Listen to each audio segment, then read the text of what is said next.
Boots pretty satisfied with that, I'd imagine. Yeah, great performance against a very good side. The first 30 minutes we were almost untouchable the way we played. Got the goal that we deserved, could have had another one from a set piece or from open play. But then we let them back into it the last 10-15 and I wasn't happy with that at half time, so we needed to start on the front foot again the second half. And then, we get that red card, that decision go against us, and we've worked on all type of situations. So, it was quite clear, everyone understood their roles and responsibilities, and we withheld, for a good 10 minutes, and then we got that second one, and that gave us some breathing space. And then, we got some luck go our way, or a decision go our way, and it became 10v10. And at that time, I was very, very confident because we've worked so hard on that. We understand what their movements are, what they look to do, and it was all very repetitive. And so we were very clear, and that's why they didn't have basically a shot on target apart from a couple of deflection, I think it was. Yeah. I mean, I guess you talk about your skipper. How was he feeling in there? Because I imagine that's disappointed. But at the same time, I didn't think there was. The ball was going out. I told him I didn't think you didn't have to make a tackle like that. But at the same time, there wasn't. I was very surprised as a red. Even Stephen Lucas came to me and he said, "Mate, they're having a look at it." So if they're having a look at it, it tells you there's not much in it, right? There's a small difference between a yellow and a red. But he decided to stick with his initial decision, and it is what it is. It's not good because there's been 3 now in the last, I think, 4 games, and that's not how I coach my players. It's just not what we do. Prior to that, we didn't have a red card. We were the only team, I think, in the competition with Brisbane who didn't have a red card, and that's, so I'm a little bit angry about that, with some of the red cards. The Traore one was a different one because that's a football action, but those two are hugely avoidable. But at the same time, like I said, going back to the game, it was a massive win, well deserved, for sure. No doubt, and I said it. I don't fear anyone.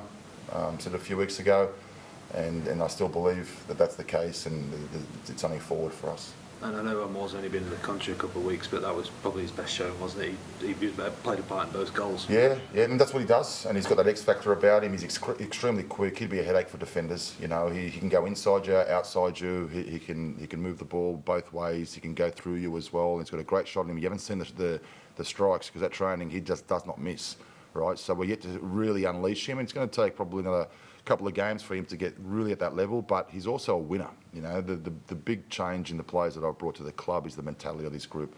They're fantastic people, but they're really, really strong mentality types, and that's what I wanted at this club.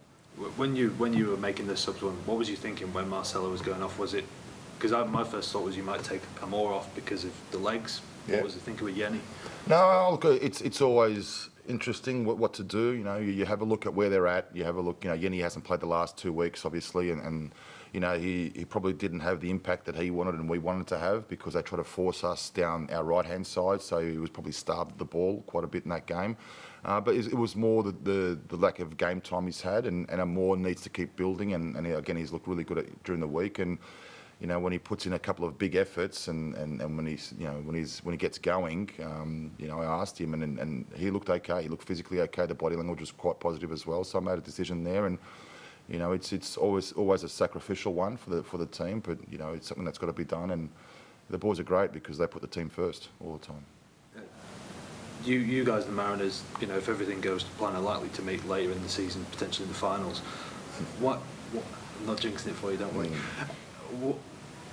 Why do you feel like your boys are kind of able to? They kind of rose above the setback from Marcelo. They didn't do anything rash. Why do you feel they're able? Because we've trained on it. We've trained on it a lot. We train with a one down, one up. We train on different situations. We've got good leaders all over the place. Morgan, is another great leader as well. Tommy Marcello's a fantastic leader. We've got a real solid group of people who. We worked a lot this year on certain aspects, and one being communication as well. And that's half the battle when you don't have the ball is to communicate with your teammates, and it allows you to position yourself much better and defend certain situations much better as well. But our mentality is such as that, we've never. This is the first week that I've had everybody available this year, and it's a luxury of mine to be able to choose. You have to disappoint some people at the same time, but it's a team first mentality here.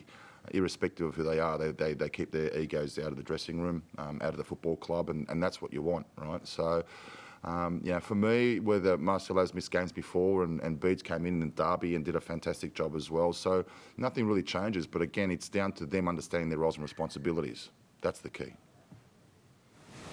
Obviously, you guys managed to kind of reclaim that second spot on the ladder with tonight's win, and you guys have been in that spot for most of the season.